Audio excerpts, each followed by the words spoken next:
Good evening, and welcome to the first of two videos on DNA biology and technology. All right. So, over the course of the last few chapters, we've been talking about uh, DNA and genetics and how the traits that you carry are passed on from one generation to the next. What you should realize is that DNA is the genetic material not just for human beings, but for all life on Earth. All right, it's plants, bacteria, fungi, all animals, including humans. They all share that same genetic structure. Now, the human genome has been sequenced. We know what it looks like, and it contains 3.4 billion base pairs. All right, in other words, nucleotide pairs. And in humans, 99.9% of all of those pairs are identical in human beings. All right. So your DNA is 99.9% the same as the person who's sitting next to you in class. All right. Regardless of your relationship with them and regardless of their race, their gender, the whole nine yards. 99.9%. That's amazing. Um, in your genome, there are approximately 23,000 genes. All right, so 23,000 different proteins that can be produced by those genes. And each gene is composed of about 3,000 base pairs. All right, so just, to sit on those numbers a little bit, think about how stunning that actually is. So, what's the point of DNA? What does DNA have to do for us? Well, first and foremost, it has to store information. All right, that's probably the most important aspect of it. Your DNA is what makes you you. And if it didn't store that information, then you wouldn't be you. All right. A second very important aspect of it is that it must be able to replicate itself in order to be passed on into the next generation. Genetics is really key to um, moving and replicating the species, propagating the species. And so it has to be replicated to be passed on to the next generation. And finally, obviously, if you look around the room, there's, it's very unlikely that there's a person near you who looks exactly like you. And so the differences that you see are caused by mutations in the DNA. And this does add to the genetic diversity of the human species. And obviously, if you look around, we are a very diverse species. Okay. Now, back when we first started talking about biochemistry, we talked about carbohydrates, lipids, proteins, and DNA. All right. However, we spent a lot more time on the other three because they were the nutrient molecules that we were interested in for digestion and some of the other aspects. Now it's time to talk about the nucleotides that make up DNA. Now, DNA is a double-stranded helix, and I'll show you pictures of what it looks like in the next couple of slides. The the basic unit of a DNA strand is a nucleotide, and DNA is made of a whole series of repeating nucleotides. Um, Remember, the subunits are, of proteins are amino acids, of carbohydrates are monosaccharides, and so on. Well, the basic units of DNA are the nucleotides, and each nucleotide is composed of a sugar, specifically a pentose, meaning that it has 5 carbons. That's what the pent means, and anything that ends in OSE, of course, is a sugar. It's also composed of a phosphate molecule, which is a phosphorus and 4 oxygens. And then finally, a nitrogenous base of some sort. Now, the sugar and the phosphate together make up what we call the backbone of the DNA molecule. And there's actually 2 parallel rows of the sugar phosphate molecules. And then the base pairs connect those two backbones together, and so the bases make up the rungs of the ladder, if you will. Now, the bases come in 4 different flavors: cytosine, guanine, adenine, and thymine. And it turns out that cytosine only bonds with guanine and adenine only bonds with thymine. All right, this will become important a little bit later on. All right, but those are the basic building blocks of a nucleotide, which is the subunit of the DNA molecule. Now, this shows several different phases here, and I'm actually going to start on the right side of the screen at the molecular level, so that you can see what a nucleotide actually looks like. All right, here this represents one nucleotide. All right, it has notice it's got the 5-carbon sugar right here, and the 5 carbons are listed 1, 2, 3, 4, and 5. And notice that the 5th carbon is bonded to the phosphate molecule. All right, and on the other end, that phosphate is bonded to the next carbon at the 3' spot. Over here on over here on this side, you've got a similar thing, but notice that it's backwards. And so if you start at this side and work your way up, you go 3' to 5'. If you start on this side and work your way up, you go 5' to 3'. So they're inverted, if you will. You can actually see that listed here, 5' end and the 3' end. Notice also that the pairs here, adenine and thymine, and the pairs here, cytosine and guanine, are always paired with each other. And the reason for that is that the bonds that hold them together, illustrated by these dotted lines, notice that the adenine and the thymine each are able to produce 2 hydrogen bonds, whereas guanine and cytosine produce 3 hydrogen bonds. And that's why thymine can't hook up with cytosine and guanine can't hook up with adenine, and so on. All right, so it's always a thymine to adenine and a guanine to cytosine. The other thing that you may notice is that here, this nitrogenous base has 6 sides, but 1 ring. Adenine, on the other hand, has 2 rings, and you can see them here. All right, and what that makes is a 3-ring. Come on, please. A 3-ring rung. 1, 2, 3. Same thing over here. 1, 2, 3.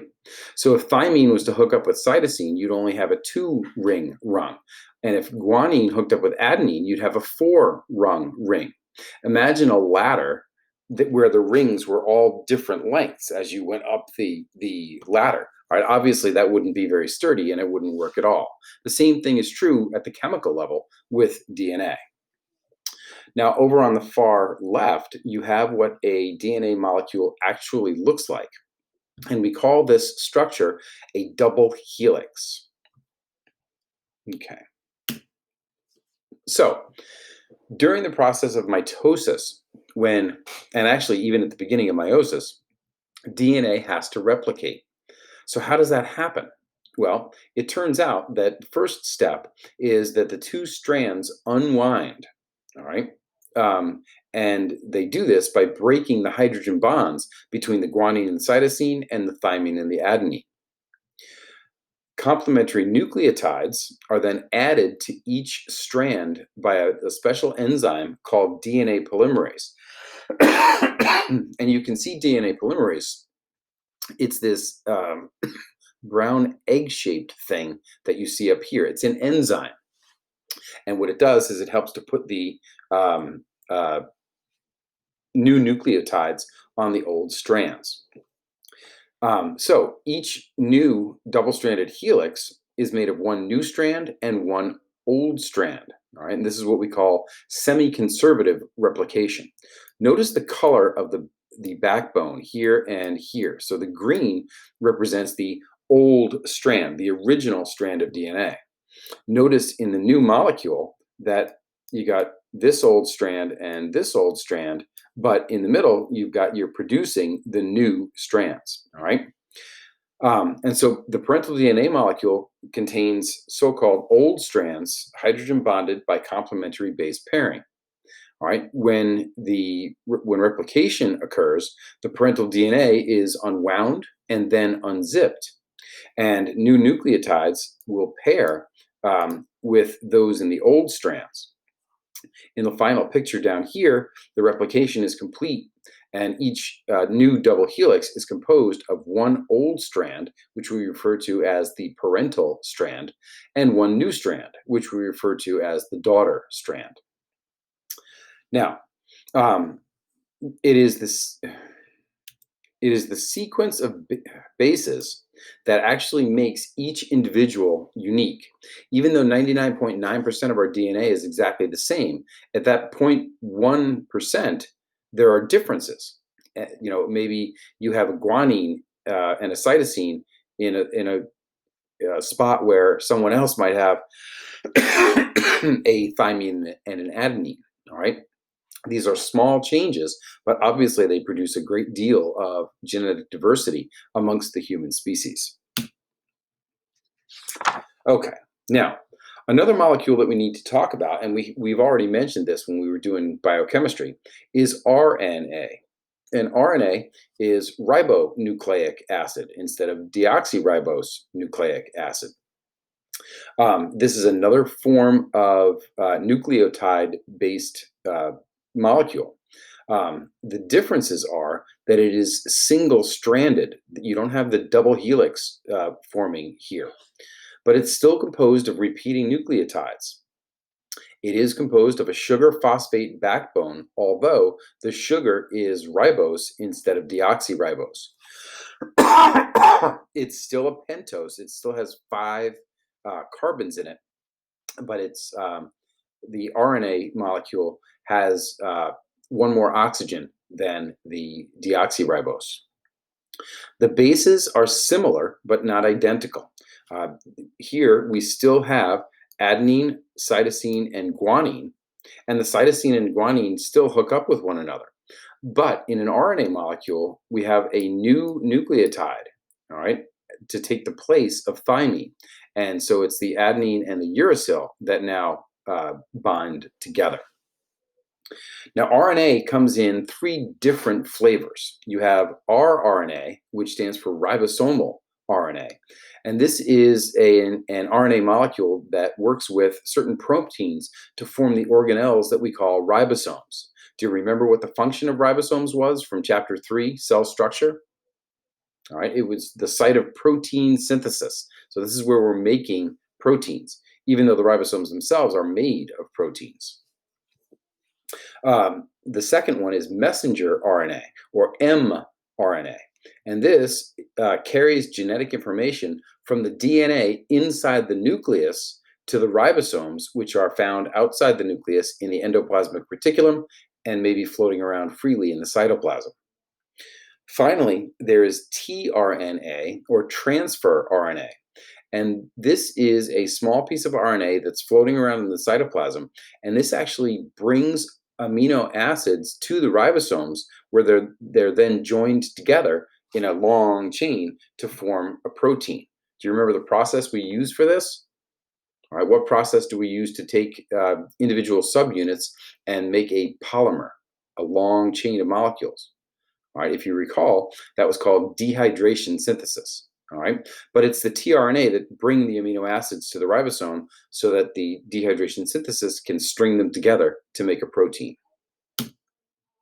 Okay, so the structure of RNA is, as you notice, very similar to the structure of DNA.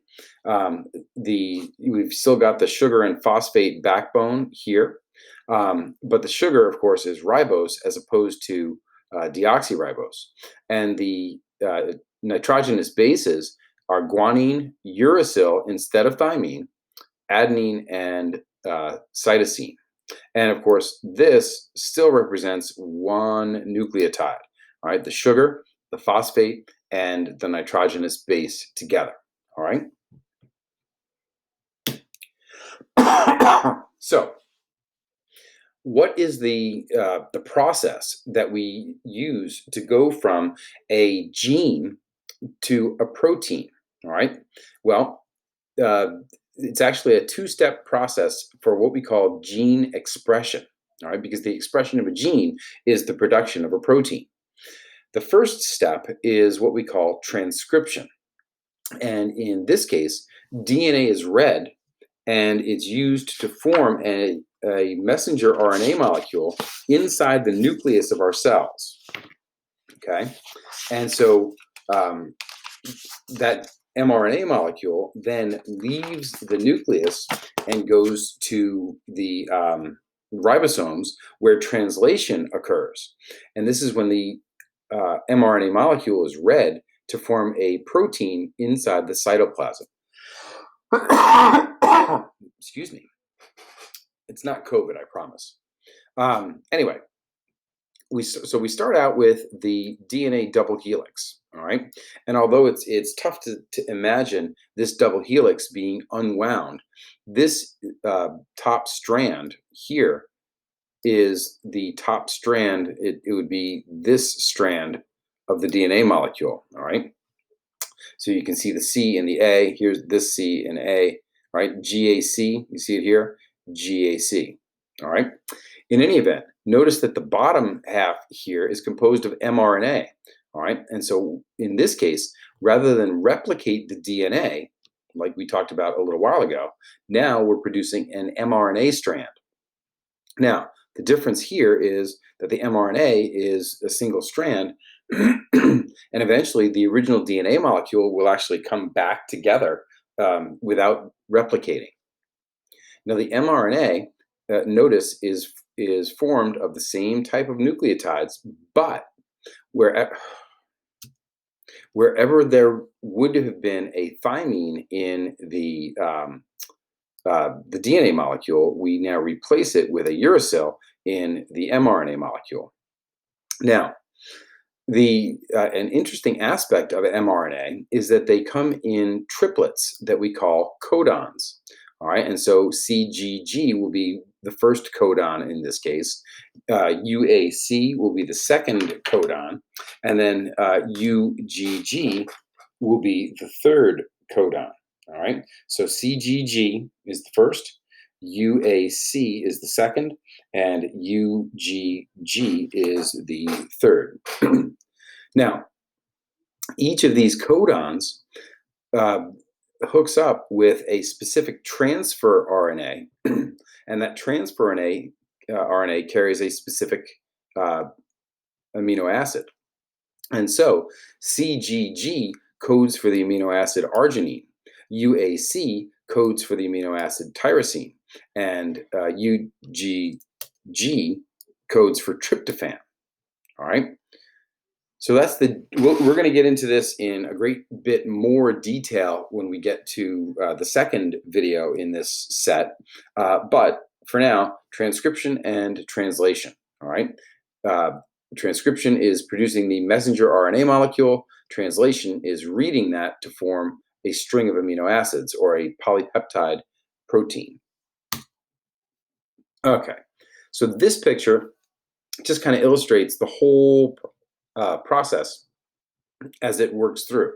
All right, so we start off over here inside the nucleus. That's this big purple circle in here. And notice that the DNA has unwound, but not unwound completely. All right, just a certain portion of it, a gene, about 3,000 base pairs or so. And one of the two strands serves as a template for the messenger RNA. All right, so the DNA in the nucleus serves as a template for messenger RNA. Now, the messenger RNA is processed before it leaves the nucleus. And notice that we have two terms here, introns and exons. All right, remember those. We'll come back to them in a little while. All right, so the primary mRNA contains both exons and introns, but during the processing, the introns are removed. And if you look at the mature mRNA molecule that you see here, notice that the introns have been excised. That's what we mean by processing. Now, the mRNA then leaves the nucleus through a pore and finds a ribosome here. Now, in the ribosome, the mRNA is kind of fed through in this direction. So we're moving this way. And what happens is that for each codon that we had on the messenger RNA, an anticodon that matches it. So notice this, GUA. Well, what goes with G? C. What goes with U? A. What goes with A? U. So CAU. Well, notice we've got an anticodon attached to the transfer RNA that is complementary to the codon. And so that transfer RNA plugs in the anticodon right there, along with the amino acid that it's carrying. The amino acids are then bonded together, and we start to form a long chain of amino acids. All right. Now, small chains of amino acids are peptides or polypeptides, and then really big ones are where we put together several polypeptides together makes a protein. All right. So the mRNA moves into the cytoplasm and becomes associated with ribosomes. The transfer RNAs with anticodons carry the amino acids to the messenger RNA. There's a matching of the anticodon with the codon. And then finally, the polypeptide is synthesized by adding one amino acid to the chain at a time. Again, we'll go into a little more detail in the next video. Now, the other thing that I wanted to point out is that the genetic code is very, very specific. And we have managed to work this out, all right, many years ago. But remember that the genetic code consists of 4 different bases, at least at the mRNA level. All right, you've got uracil, cytosine, adenine, and guanine, and the bases themselves act as a code for the amino acids in translation. Now, each codon consists of 3 bases. All right, and the order of those 3 bases codes for a specific amino acid. All right. Now, there are 63 possible combinations of amino acids. Of nucleotides here, but there's only 20 human amino acids. And so, what we have here is that we can actually code for potentially 64 different amino acids. Now, think about this: if each codon was only 1 base, then we could only have 4 amino acids in total. All right. If each codon was 2 bases, we could have 16 amino acids in total. All right, because there's 16 different combinations of the 2 bases here. So you get a UU, UC, UA, UG, CU, blah blah blah. 16 possible combinations. But with 3 bases, there are actually 64 possible combinations, and you see them here. The first base is listed in the first column here. It can be either U or C or A or G. The second base is listed here across the top, U, C, or A or G. And then the third base is listed in the final column here. So going back to the previous slide where we had those 3 codons, we had CGG, right? So let's go, here's C, G, and G. And it's arginine. All right, if you recall, that is what that first codon coded for.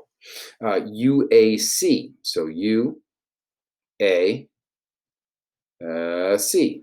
All right, and so that's going to be a transfer RNA that's carrying tyrosine. And then finally, UGG, that's going to be this one, which is tryptophan. Now, as I said, there are 64 potential combinations of the 4 nitrogenous bases, but there's only 20 human amino acids, and so we don't need all 64. And you may have noticed, if you look at this chart, that there's a lot of repetition here. All right, for example, the first 2 here both code for phenylalanine, and then the next 6 code for leucine, and then isoleucine, and so